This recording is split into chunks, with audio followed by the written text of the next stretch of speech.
Bismillahirrahmanirrahim. Assalamualaikum warahmatullahi wabarakatuh. Alhamdulillah bini'mati tatimmus salihat. Alhamdulillahilladzi arsala rasulahu bil huda wa dinil haq lidhhirahu 'alad dini kullihi wa kafa billahi syahida. Wa asyhadu an la ilaha illallah wa asyhadu anna Muhammadan abduhu wa rasuluhu la nabiyya wa la rasula ba'dah. Ikhwatal iman rahimakumullah. Insyaallah kali ini kita akan membahas sedikit tips agar bagaimana kita istiqomah dalam melakukan ibadah. Maka tips yang pertama adalah lakukan latihan dan pemanasan di setiap kita ibadah. Karena sesungguhnya ibadah itu adalah perlombaan, sebagaimana Allah Subhanahu wa taala katakan, fastabiqul khairat. Maka berlomba-lombalah kalian semua dalam kebajikan, dalam kebaikan. Maka setiap kita sama startnya dalam setiap ibadah. Maka wajar ketika Allah Subhanahu wa taala mengatakan fastabiqul khairat, karena ibadah ini adalah perlombaan. Kita, orang tua kita, tetangga kita, teman kajian kita, ustadz kita, semua sama-sama berlomba dalam melakukan kebaikan. Satu contoh, bersegera mendatangi masjid. Kemudian juga berpuasa Senin ataupun Kamis, puasa sunnah, atau berpuasa Ayyamul Bid. Walaupun sepertinya dianggap ringan, tapi tidak semua orang juga bisa melakukan. Juga sebagaimana kita tahu bahwa sholat 12 rakaat, sholat sunnah rawatib 12 rakaat sehari semalam itu pahalanya Allah Subhanahu wa taala janjikan melewati lisan Rasulnya, Allah akan bangunkan baginya satu istana di dalam surga.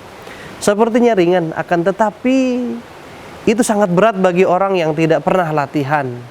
Sebagaimana ketika seseorang ingin mengikuti satu event, lomba lari contoh saja, dia tidak mungkin akan menjadi juara pertama. Kita sukses dalam dan istiqomah dalam melakukan ibadah adalah latihan agar kita bisa istiqomah. Kemudian yang kedua, tips yang kedua adalah mengetahui tentang fikih ibadah-ibadah yang akan kita lakukan, terutama ibadah-ibadah harian, agar Allah Subhanahu wa taala menerima ibadah-ibadah kita, agar kita juga bisa merasa nyaman dengan ibadah-ibadah tersebut.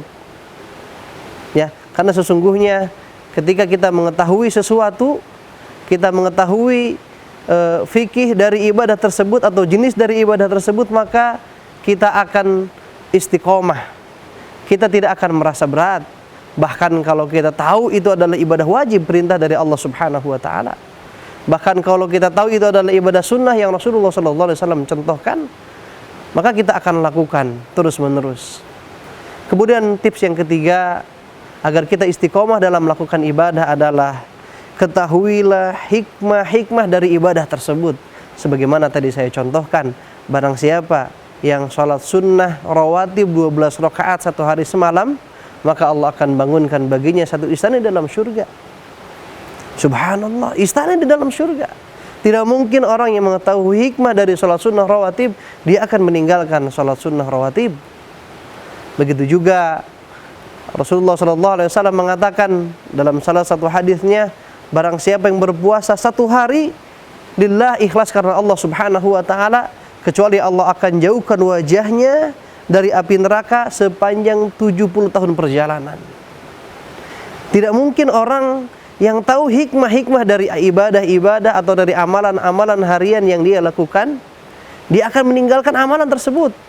Padahal dia tahu hikmah yang Allah Subhanahu wa taala, keutamaan yang Allah Subhanahu wa taala berikan kepadanya itu sangatlah agung.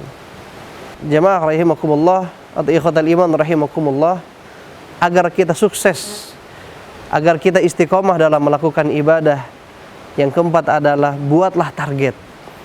Karena seseorang yang tidak memiliki target, tidak mungkin dia akan sukses dalam menjalani hari-harinya. Orang yang tidak punya target dalam berbisnis, tidak mungkin dia akan sukses dalam bisnisnya.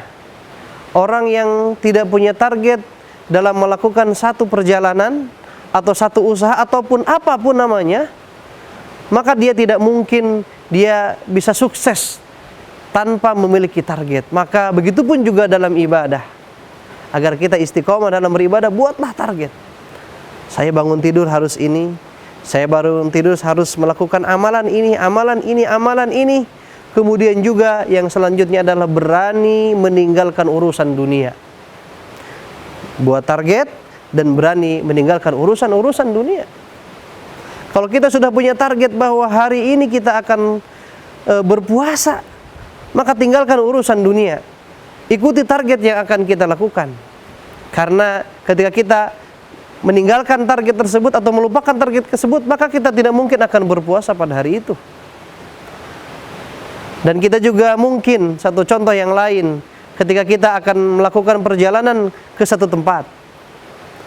Perjalanan ke Jakarta, targetnya adalah Jakarta, tapi setelah kita di perjalanan kita buat target yang lain. Maka tidak mungkin orang tersebut akan sampai ke Jakarta. Maka sekali lagi tips yang keempat adalah berani meninggalkan dunia dan buatlah target. Kemudian yang kelima, jemaah yang dirahmati Allah Subhanahu wa taala, ikhwatal iman rahimakumullah, doktrin diri kita bahwa ini adalah hari terakhir kita. Doktrin diri kita bahwa ini adalah ibadah terakhir kita. Sebagaimana kita nanti akan melakukan salat. Maka doktrin diri kita bahwa ini adalah salat terakhir kita. Maka usahakan sholat dengan sebaik-baiknya. Usahakan sholat dengan sekhusyuknya. Kemudian juga sebuah contoh yang lain. Ketika hari ini kita akan bersedekah, maka niatkan atau doktrin diri kita bahwa ini adalah sedekah terakhir kita. Maka maksimalkan sedekah tersebut. Kemudian yang terakhir, yang keenam, agar sukses dalam meniti kehidupan atau istiqomah dalam melakukan ibadah, yang terakhir adalah bertawakal kepada Allah Subhanahu wa taala. Kita berdoa kepada Allah Subhanahu wa taala agar kita diberikan keistiqomahan dalam melakukan ibadah-ibadah yang Allah perintahkan. Terutama ibadah-ibadah wajib, ibadah-ibadah sunnah, dan ibadah-ibadah lainnya yang Allah Subhanahu wa taala perintahkan dan Rasulullah sallallahu alaihi wasallam contohkan. Mudah-mudahan kita diberikan keistiqomahan oleh Allah Subhanahu wa taala. Wabillahi taufiq wal hidayah. Assalamualaikum warahmatullahi wabarakatuh.